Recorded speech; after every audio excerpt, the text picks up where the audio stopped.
네, 용정동 책방 시즌 2 오늘은 책 읽어주는 선생님이시죠? 인간문의 연마소의 김한희 선생님 나오셨네요. 선생님 어서 오세요. 네, 반갑습니다. 네, 인간문의 연마소 김한입니다. 자 이번이 네 번째 출연이신가요? 네네. 네, 처음보다 많이 적응이 되셨어요. 아우 진짜 신경 쓸 게 너무 많더라고요. 네, 네, 내용뿐만 아니라 음, 발음이랑 시선 처리까지 음, 신경 써야 돼서 그렇지만 오늘은 그런 거 내려놓고 즐기는 네, 마음으로 하겠습니다. 알겠습니다. 네, 네, 자 오늘은 고전을 들고 오셨네요. 네, 어떤 네, 네, 바로 이 책인데요. 장자크 루소의 사회계약론입니다. 장자크 루스의 사회계약론. 뭐 중고등학교 다닐 때 뭐 음, 교과서에서 나 봤던 그런 책인데 이 자리에까지 그 책을 들고 나오신 이유가 있을 것 같아요. 근데 이게 굉장히 오래된 고전인데 사실 고전의 특징이 모두가 이름을 아는데 아무도 읽지 않는 책이잖아요. 네, 그래서 그 오늘날에도 아주 의미 있는 시사점이 있는 책이라 제가 들고 왔습니다. 네. 조금은 초월학 수업 같은 영등동 책방이 될 것 같은데 네, 우리 김한희 선생님의 쉬운 설명을 기대를 하면서 하나씩 좀 따라가 보죠. 네, 일단 이 책은 프랑스 혁명의 도화선이 됐던 그런 책이다. 이렇게 좀 네. 소개가 돼요. 아, 네. 사실은 이제 프랑스의 혁명과 같이 많이 언급된 책이고요. 유명한 사람으로는 헤겔이 독일의 철학자 헤겔이 1789년 프랑스 혁명은 단 한 권의 책에서 비롯됐다. 그 책이 바로 사회계약론이다라고 음, 말을 하거든요.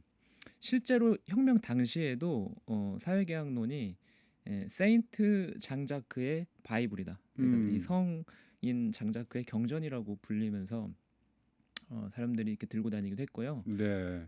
프랑스 파리에는 국립묘지가 있습니다. 이름이 팡테옹인데요. 그 팡테옹에는 볼테르나 빅토르 위고 그리고 우리가 알고 있는 에밀 졸라나 또 마리 퀴리 같은 국가적인 위인들만 묻힐 수 있는 곳인데 루소도 묻혔어요. 근데 네. 특이하게도 이 책과 함께 묻혔습니다. 아, 그렇군요. 예, 그 예. 정도로 이 사실 이제 절대왕정 시대였잖아요. 그 네. 절대왕정 시대에 만인은 평등하다. 네. 이제 이런 주장을 펼쳤기 때문에 음. 당대로 따지면 굉장히 혁명적인 주장일 수밖에 없었을 것 같아요. 네, 네. 네. 네. 그런 것들 이제 이 하나씩 하나씩 좀 살펴봐야 될 텐데 네. 핵심적 개념 그 이야기를 하기 전에 음. 이 루소라고 하는 인물에 대해서 좀 우리가 간단히라도 살펴봤으면 좋겠어요. 네. 그 특히 고전을 이해하기 위해서는 시대적 배경이 중요한데요. 그러니까 우리가 루소가 처해 있는 지정학적인 정치 상황을 먼저 알아야 하겠습니다. 그 루소는 1712년에 제네바에서 태어납니다. 당시는 이제 봉건주의 사회에서 시민 사회로 넘어가는 그런 혁명 전야의 시기였는데요. 어, 그 루소의 선조는 그 칼뱅주의자였어요. 네. 그래서 카톨릭에서 종교 혁명을 통해서 신교도들이 생겨나게 되잖아요. 그래서 이제 핍박을 유럽 각지에서 핍박을 받으면서 도망간 사람들이 정착했던 곳 중에 하나가 제네바였습니다. 음. 그래서 제네바는 당시에 이제 공화국이라는 독특한 지위를 가지고 있었습니다. 시민 자치 그리고 주교가 함께 통치하고 있었는데 네. 시민들이 주교를 쫓아내요. 그래서 주교를 쫓아낸 자리에 칼뱅이 들어가면서 칼뱅주의 공화국 선포합니다. 네. 그래서 이제 다른 곳에서 다른 나라에서 쫓겨났던 왕정에서 쫓겨났던 많은 이제 신교도들이 모이게 되고 루소의 선조도 그렇게 제네바에 정착하게 음. 됐습니다. 당시 그 망명자들이 많이 택하고 있었던 직업이 시계공입니다. 네. 왜냐하면 칼뱅이 엄격한 금욕주의자였기 때문에 제네바에 있는 모든 사치 산업을 금지하게 돼요. 네. 그 중에서 사치 산업이 아니면서도 첨단 이제 가공을 해야 됐던 음. 시계공이라는 이제 새로 뜨는 직업을 망명자들이 선택하게 되고 그리고 이제 그 이제 산업이 부흥하면서 새로운 계층으로 떠오르게 됩니다. 네. 그래서 제네바에 있는 귀족 계층과의 계급 갈등을 일으키기도 하고요. 자, 음. 이런 그 연유로 오늘날도 사실은 스위스가 시계로 유명하잖아요. 네. 네, 근데 루소라고 하는 인물이 사실 이제 이런 사회계약론이라고 네, 하는 책을 쓰게 되는 네, 네, 만인이 평등하다 이런 주장들이 이제 나오게 됐던 네, 그 배경이랄까요? 시대적 배경 뭐 이런 게 좀 있을 것 같아요. 네, 상당 네, 네, 배경도 있을 것 같고. 네, 네. 네. 그래서 루소의 아버지가 음. 어, 그 시계공이었는데 귀족이랑 갈등 관계였어요. 그렇게 계급적 음. 갈등 관계에 있었기 때문에 그래서 이제 그 싸움 이후에 도망갑니다. 루소의 네. 어머니는 이미 일찍 여인 음. 상태였고요.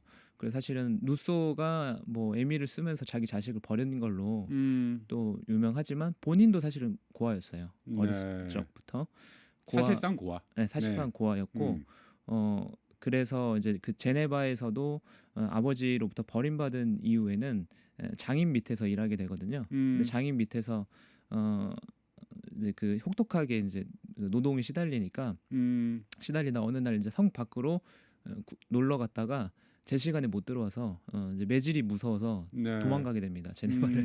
제네바를 떠나게 됐지만 당시에 이 제네바의 이런 어떤 그 공화국이랑 독특한 위치가 네. 이제 루소 같은 자유로운 사상이 가능했던 그런 어떤 사실은 원인이 됐고요. 네. 그래서 루소가 여러 이제 글을 쓰면서 자랑스럽게 제네바 시민이라는 그런 서명을 남기거든요. 네. 예. 그래서 이제 이러한 이제 배경에 의해서 루소는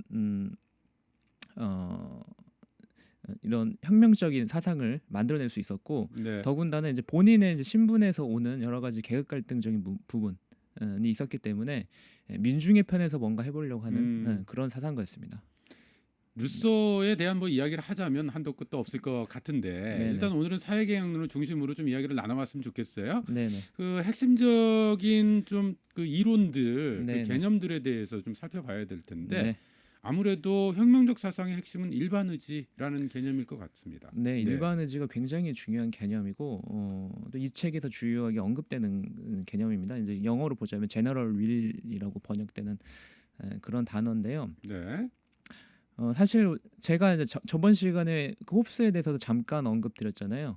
홉스가 리바이어던이라는 책에서 우리 이제 그 만인에 대한 만인의 투쟁을 막기 위해서는 거대한 괴물, 폭력의 독점권으로서 국가가 필요하다고 주장했는데요. 네. 그렇게 이제 국가나 사회의 탄생에 있어서 개인들이 어떻게 합의했느냐, 사실 이 부분이 자유주의자들의 핵심 논점이에요. 네. 그리고 오늘날에도 사실은 논란의 여지가 있는 부분입니다. 왜냐하면 각 개인들은 자신의 자유와 개별 의지를 추구해야 된다는 게 자유주의자의 가장 중요한 논리인데 네. 그렇게 하다 보면 우리 모두가 사회 구성원으로서 그런 공공선을 위해서 움직이는 그것과는 거리가 멀잖아요. 네. 그래서 어떻게 개인과 사회가 공존할 것인가 그 그 해법을 각각의 사상가들이 내놨는데 루소의 경우는 그게 일반의지라고 보시면 되겠습니다. 네. 네. 사회계약론이라고 하는 건 뭐예요, 그럼? 이제 일반 의지를 통해서 사회 계약이 실행이 되는 건데요. 근데 일반 의지라는 거를 설명하기 위해서는 개별 의지와 일반 의지를 비교하면 좋을 것 같아요. 네. 개인들은 개별 의지를 가지고 있잖아요. 그런데 국가도 마치 이제 인격적인 존재처럼 의지를 갖고 있다고 네. 루소는 말하고 있는 겁니다. 그래서 그거를 이제 일반 의지라고 하는 거고 국가가 가지고 있는 일반 의지라는 것이 개인들을 보호하고 개인들의 자유를 침해하지 않고 궁극적으로 장기적으로 봤을 때는 개인들의 모든 개인들한테도 이득이 된다. 공공선으로 작동한다. 그런 의지를 가지고 있다. 네. 그게 바로 일반 의지입니다. 네. 네. 그러니까 그런 공동선을 실현하는 것을 목표로 국가라고 하는 것 네. 이런 것들이 만들어진 거고 네. 그런 것들이 그 개인들과의 계약 속에서 네. 이루어진 거다. 네. 자유의지를 실현하는 일반 의지를 실현하도록 하는 그런 수단으로서의 사회 체제, 정치 체제. 네. 네. 그렇죠. 사실은 이제 우리가 이제 태어나면서 계약서를 쓰진 않잖아요. 국가와 가상적인 거죠. 가상적인 것인데 어떻게 사회가 탄생할 것 했으며 어떻게 국가가 정당성을 가지고 있는 근거가 있냐라고 할 때 우리는 가상의 계약을 맺었다라는 네. 게 루소를 포함한 자유주의자들의 주장인 것이죠. 그렇다면은 만약에 국가라고 하는 게 그런 네. 이제 일반 의지를 실현하지 공동선을 실현하지 못하는 상황에 처하면 네. 어떻게 해야 되느냐라고 네. 하는 것에 대한 네. 논의가 되겠네요. 네, 그렇습니다. 네, 그거 사실 이제 우리 최근에 음. 촛불 시위 있었잖아요. 음. 네, 그 촛불 광장을 이 루소의 개념을 소환해서 좀 설명을 할 수 있을 것도 같네요. 네, 아주 중요한 지적이신데요. 그러니까 루소의 이 사회계약론에는 저항권이 강조되고 있습니다. 놀랍게도 집회라는 용어가 반복되고 있어요.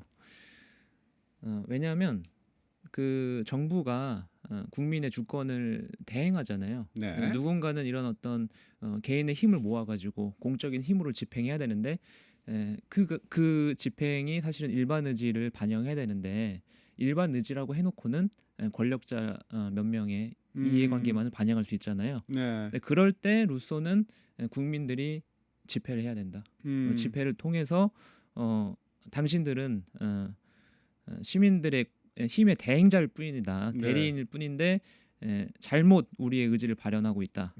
그러면 이제 정부를 탄핵하고 갈아치울 수 있다고 하는 그런 주장을 하는 것이죠. 네. 네. 아니 계약을 했는데 계약을 안 지켰으니 네. 계약 파기하자. 네. 나가라라고 이야기할 수 있는 그런 음. 권리가 민중들에게 있다라고 음. 설명을 하는 거고. 네, 네. 그렇습니다. 그래서 사실은 저는 이제 이 집회라는 용어가 계속 반복적으로 나오는 거 보면서 이 루소가 살아서 이 한국의 촛불 집회를 봤으면 굉장히 뿌듯해하지 않았을까. 네.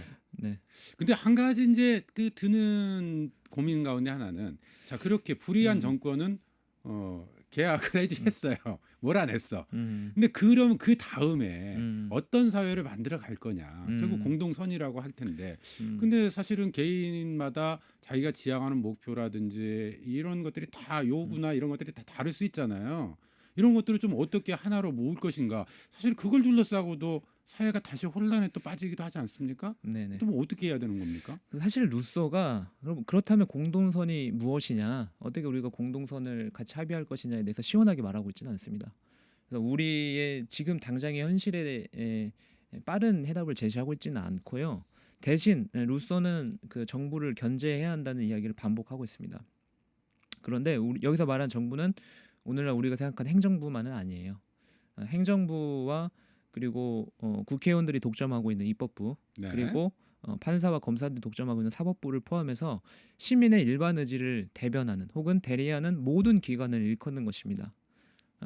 그래서 그는 작은 정부를 반복해서 이야기하고 있습니다. 왜냐하면 행정부든 입법부든 사법부든 주권자인 인민들을 대리하는 이 집단의 크기가 커지고 힘이 강해질수록 오히려 인민의 힘은 축소된다라고 루소는 말하고 있습니다. 따라서 이와 같은 대리인들의 숫자를 줄여야 된다고 말하고 있고요. 네. 그 두 번째는 도시의 규모가 너무 크면 쪼개야 된다. 그리고 수도처럼 한 곳에만 밀집되어 있으면 안 된다. 그러면 수도를 이전해야 되고 지방을 분권해야 된다라는 주장을 하고 있고요.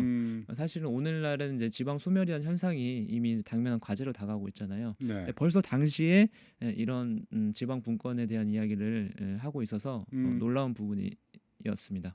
공동선을 실현할 수 있는 방법이 무엇이냐라고 하는 네. 질문에 대해서는 뚜렷한 해법을 제시하기보다는 네.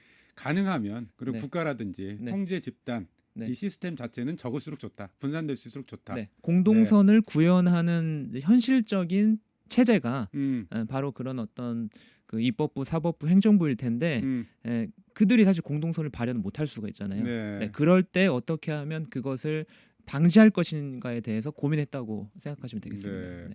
혹시 그거 구체적인 사례를 통해서 혹시 공동선이 네네. 좀 합리적이고 이상적으로 작동한 예라고 할까요? 뭐 이런 네네. 걸 통해서 설명을 한다면 좀 어떤 사실 게 있을까요? 저도 이제 공동선에 구현된 사례보다는 이제 한국 사회에 이걸 대입해봤어요. 네. 근데 한국 사회도 이제 관료주의 문제가 심각하잖아요. 그랬을 때 어떤 구체적인 해법을 우리 루소로부터 끌어올 수 있을까라고 생각했습니다. 사실은 이제 정부의 각 부처들에 사실 마피아를 붙이면 다 말이 되잖아요. 교육부 네. 마피아, 뭐 경제부 마피아 등. 음.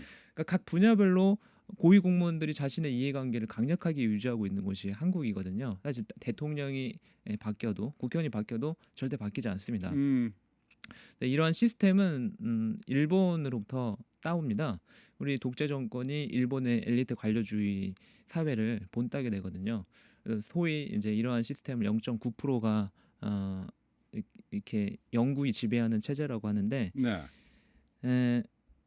저는 그러니까 집값을 아무리 대통령 바꿔도 집값을 못 잡는 이유도 그 중에 하나라고 생각을 합니다. 왜냐하면 이제 그들의 이제 오히려 정책을 집행해 나가는 그런 어떤 그 당당 부서의 공무원들의 이해관계가 얽혀 있기 때문이라고 생각하고요. 그래서 최근 나온 이제 유행어가 어공과 늘공이거든요. 혹시 네. 들어보셨나요?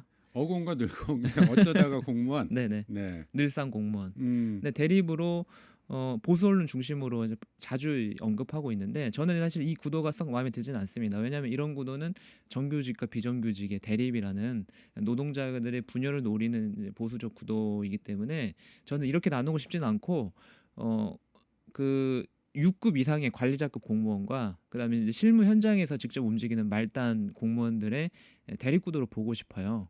그래서 이런 어떤 그 이제 실무 공무원들은 진짜 그런 어떤 국민들이 원하는 바, 그다음에 인민들이 불편한 바를 체감하고 몸으로 뛰면서 바꿀 수 있는 사람들이라면 사실은 이제 관리자급으로 승진하면서 그런 것보다는 본인의 이제 이해관계에 더 매몰되게 되는 거죠. 네.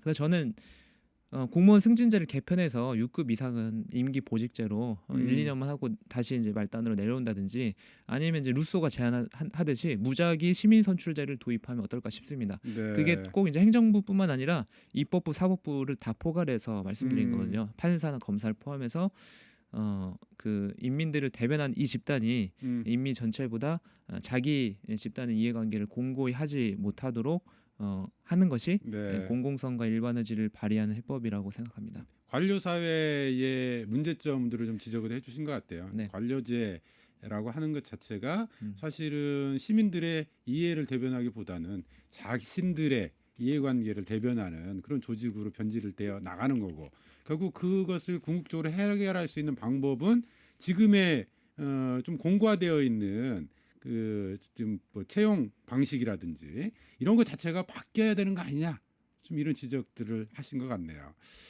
그런가 하면 루소의 사상이 전체주의로 흐를 수 있다 뭐 이런 비판의 목소리들도 좀 나오잖아요. 네, 네 맞습니다. 그 2차 세계대전 후에 일군의 학자들이 유럽을 파괴한 전체주의의 기원이 바로 이 루소에게 있다. 이 사회계약론 개념에 있다라고 말하기도 했습니다. 혹시 하나를 위한 모두, 모두를 위한 하나라는 구호 들어보셨나요? 그렇죠. 그런 이야기도 많이 하죠. 네, 그게 사실은 그 교육계에서는 협동학습에서 많이 쓰는 구호이고 그리고 또 이제 북한이나 소련 등 사회주의 독재 국가에서 많이 쓰는 구호입니다. 제가 이제 이 말씀을 드린 거는 이 하나를 위한 모두, 모두를 위한 하나라는 구호가 어느 사회 구성체에서도 쓰일 수 있는 그런 용어이듯이 일반 의지를 어떻게 해석하느냐에 따라서 이 사상이 전체주의로 흐를 수도 있다는 겁니다. 루소가 물론 그것을 바란 것은 아닐 테지만요. 독재자가 이게 바로 국민의 뜻이다라고 말한다면 그렇게 해석하고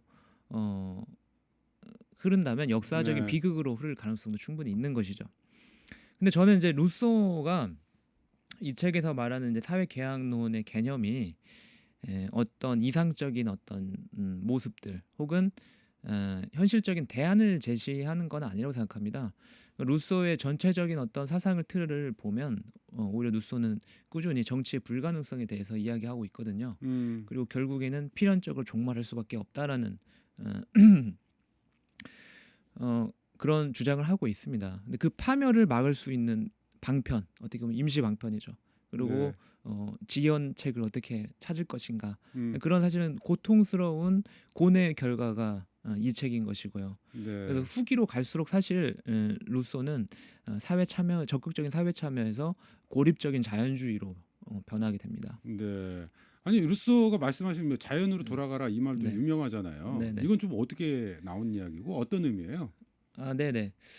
그 이야기를 보시기 전에 당시 재밌게도 로빈스 크루스라는 책이 당시 무인도 표류기? 네. 엄청난 인기였어요. 일반 대중들에게도 베스트셀러였지만 자유주의 사상가들에게도 굉장히 인기가 많았거든요. 그래서 뭐 우리가 그 당시 사상가로 알고 있는 볼테르나 뭐 로크나 심지어는 뭐 경제학자들 뭐 아담 스미스, 막스까지도 인용을 하고 있습니다. 네. 왜 이 당시에 이 책 한 권이 분야를 달리하는 사상가들과 이론가들에게 언급되었을까를 보면 로빈스 크루스라는 상황이 무인도잖아요. 네. 무인도라는 상황에서 그 주인공이 자기만의 완벽한 세계를 구현하잖아요. 그만큼 그 당시에 사람들이 현실에 대한 변화를 갈망하고 있었고 그 변화를 실현할 수 있는 어떤 상상적인 공간이 자연이었다는 겁니다. 인간적인 어떤 그 문화에 대한 문명에 대한